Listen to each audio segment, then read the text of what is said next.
Ladies and gentlemen, and friends of retiredunited.com, I'm deeply privileged to have with us today Professor Saroj Jayasinghe, who is the Professor of Medicine and Professor of Medical Humanities in the Faculty of Medicine in Colombo, Sri Lanka, our own alma mater.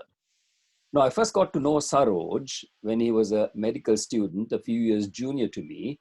I probably ragged him as well, but he's come through the experience very well, I can tell you. After graduation, he had a stellar university career, and then after graduation, he got into his MD training program in Colombo.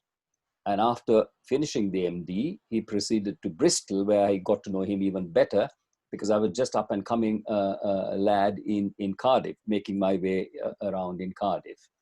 He then did some work in medicine, got his membership, fellowship, and then came back to Colombo.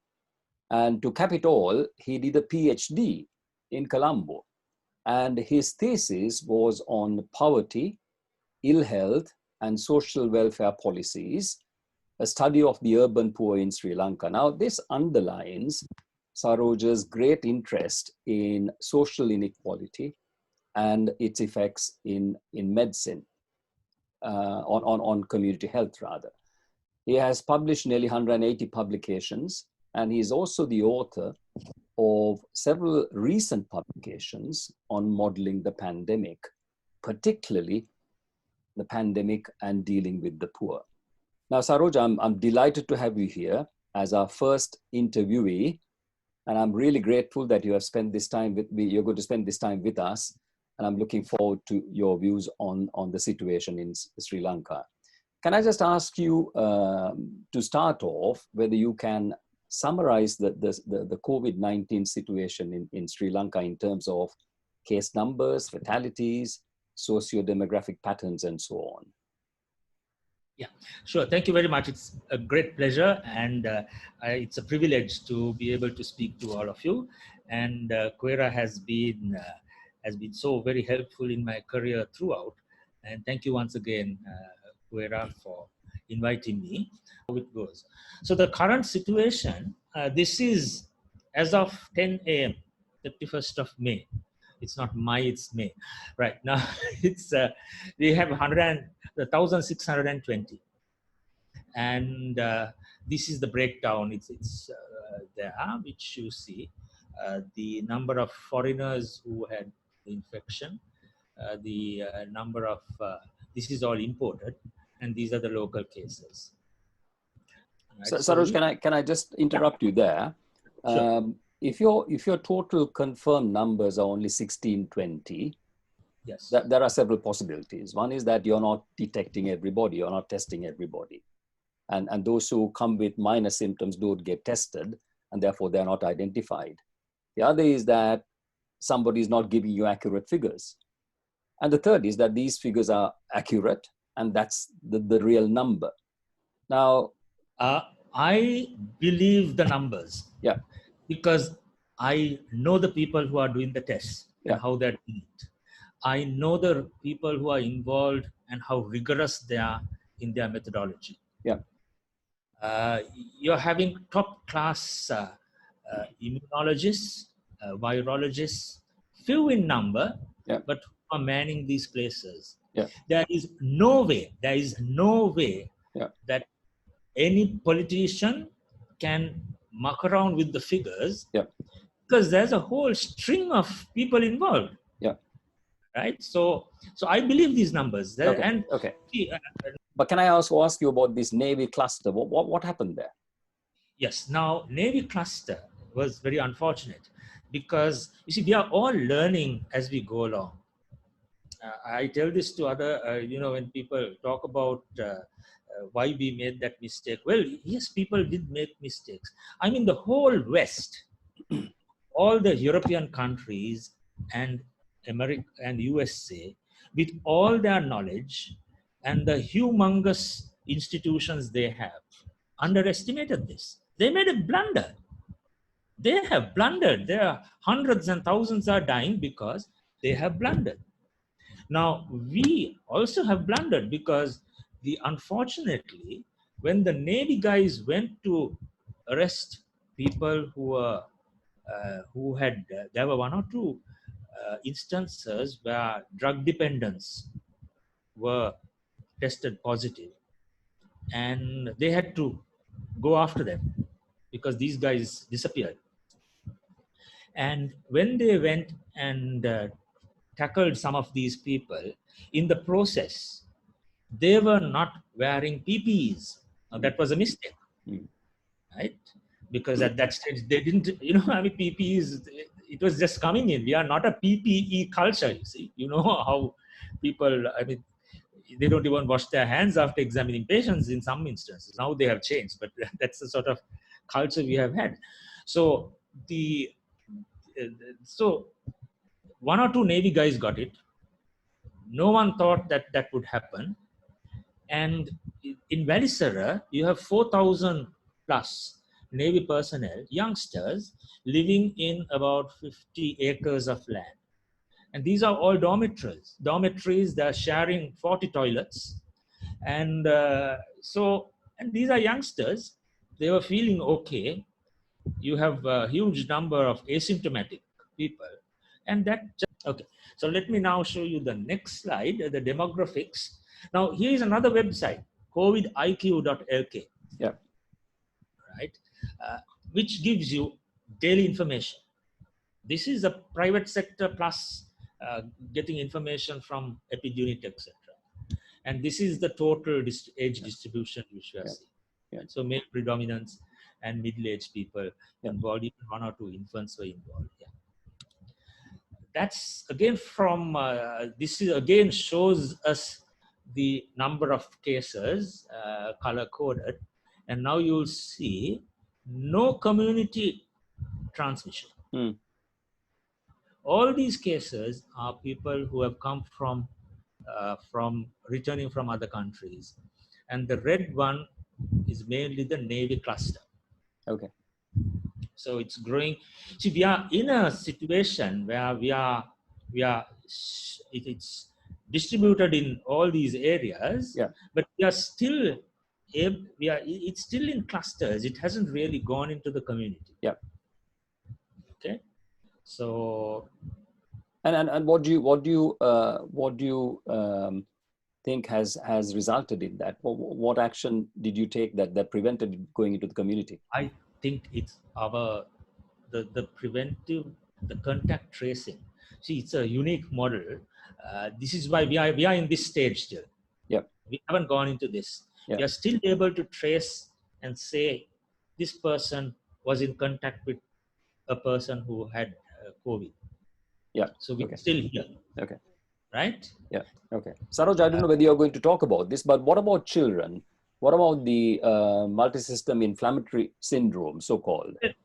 They haven't really noticed it. The pediatricians haven't mentioned it, but very few cases. Yeah.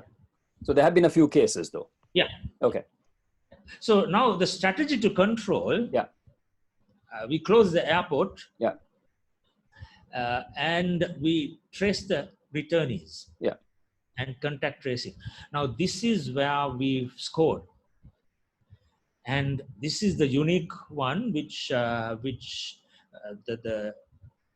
tracing was not only from the history. They were able to use their information on their phones, and they use the military. Now that's going to be a bit of a controversial yes statement. But you can do it there legally, so why not? It was legal. It's perfectly legal. Yeah. And they brought in this act. Yeah. They revived an act which Yeah. is from, I think, 1907 or one of those Okay. old acts, Okay. which gave them quite a lot of powers. So again, we are having this ability to respond rapidly because there's no parliament. Yeah. You see? Yeah. And also, to be fair, you have a legal framework which allows you to do it. Yes. Yes. Okay. Yeah. So we are the president is able to move fast. Yeah. They're able to get in through Gazette. Yeah. Some of the things. That's why they couldn't do anything else other than curfew, Okay. because that's what the president can do in this situation. Indeed. Right? You can't declare other things like emergency, because then you need parliament. Yeah. Right? But So it clearly has worked, hasn't it? it has worked. It clearly has worked. Yes. So you have contact tracing by the public health inspectors, but so they track people. They initially, we were able to detect those people the people who are taking drugs. See, there were minor epidemics coming from low income areas because it was related to drug use also. These guys were sharing their smoking thing, right? Yeah. Heroin or ganja. So to cap to get those, the police had to be used, the military was used, navy was used. That's one reason how they got infected. So that's the number who are in quarantine right now. Okay. Now, in addition to this, we quarantined communities. Okay. So now, if a person has gone into, if you find 3 or 4 cases from a particular area, they encircle that area and quarantine that area. Okay. Right, and then So now all those, I'm not sure how many of them, those the people who are in those quarantined areas, the PCR testing, I don't know how effective that was. But certainly the quarantine centers, you're not released until your PCR is done. Okay. Yeah. So first that takes 2 weeks to 3 weeks. Yeah. Right? So they are kept anyway for 2 to 3 weeks. Yeah. Right. Okay. So that's, and else now. Yes, Saroj. So the children, you haven't seen the multi-system inflammatory syndrome or just a few cases. It's not a big problem. The other issue is about the socio-demographic issues in Sri Lanka. And I saw your paper where you talk about the poor, and it's not only controlling the illness, but it's also helping them out economically, because they live from day to day. And if they can't go to work, their family collapses, and there's no social help. Now, is that being looked into? Oh, yes, definitely. Because the arguments you put forward are very cogent and very persuasive. So somebody has to take it on. Yeah. You see, it's like this. It's affecting, the worry we have is that it will affect the poor areas. Yeah. And we had an example at in Bandaranaike Mawatha, which is less than a kilometer from NHSL, from the General Hospital. Yes. Saroj, I'm really grateful to you. I've got 2 final questions. One is, what is your role in medical humanities? What does it mean? What have you established? Right. Well, firstly, I've just relinquished my duties there. You have, right? But you see, we made a major curriculum change in 1995. Yeah. And brought in, there were several changes. One important change was to have this behavioral sciences stream, which went throughout the 5 years, which had inputs to the curriculum in the form of personal development of study techniques, of adjusting to a new environment, etc. Ethics, communication skills, then behavioral aspects related to illness and professionalism, and so on. So this ran throughout the curriculum. Yeah. Then over a period, we started discussing how we can improve. And this whole idea of humaneness, being kind to people, and the need to bring in the humane angle was discussed. Yes. And we came up with this idea at some of these workshops that we should have a department of medical humanities. Mm-hmm. So the medical humanities department was established in 2016, and I was the founder president. So we did a lot of work in trying to bring in the humaneness using the humanities. Yeah. So we are trying to use narratives of patients, life stories of patients, Yes. readings from novels, short stories, looking at the arts, and so on, to make the student more compassionate and empathic Okay. towards your patient. Okay. Okay. We held the first international conference on Yes. medical humanities last year before. Oh, Okay. last Okay. year. Yeah. Okay. Yeah. We held it in the faculty. Ah, that's very good. Yeah, and we didn't have any funding from pharma. We managed Oh, that's without excellent. That's pharma. excellent. And One final question, Saroj, because you've given us a lot of your time. And our editors wanted to know, you're a very busy man. How do you maintain a good work-life balance? What is your secret? You seem a happy man. You are smiling all the time. I never seen you angry. well, the life, the so-called balance, or now they call it harmonizing work and That's life. right. That's right. Yeah. What's the secret to your harmony? Well, I think I don't know.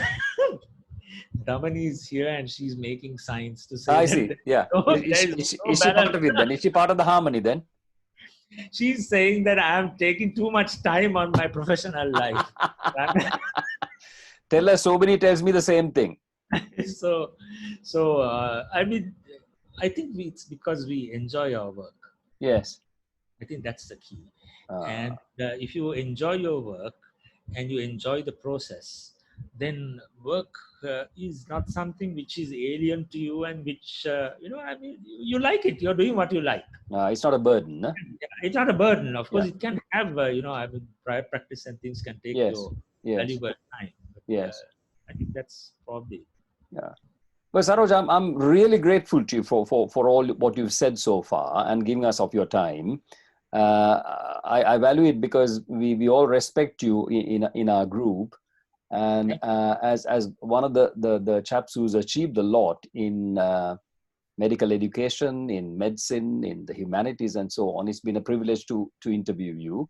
Maybe we'll come back someday, and thank you very much for your help, and give our regards to Damani as well. Will do. Wish you all the very best. Thank you very much. Thank you, Saroj. I'll let you have a copy of this later on. Okay. Please do. Okay. Thank you very much. Bye. Bye-bye. Bye. Bye.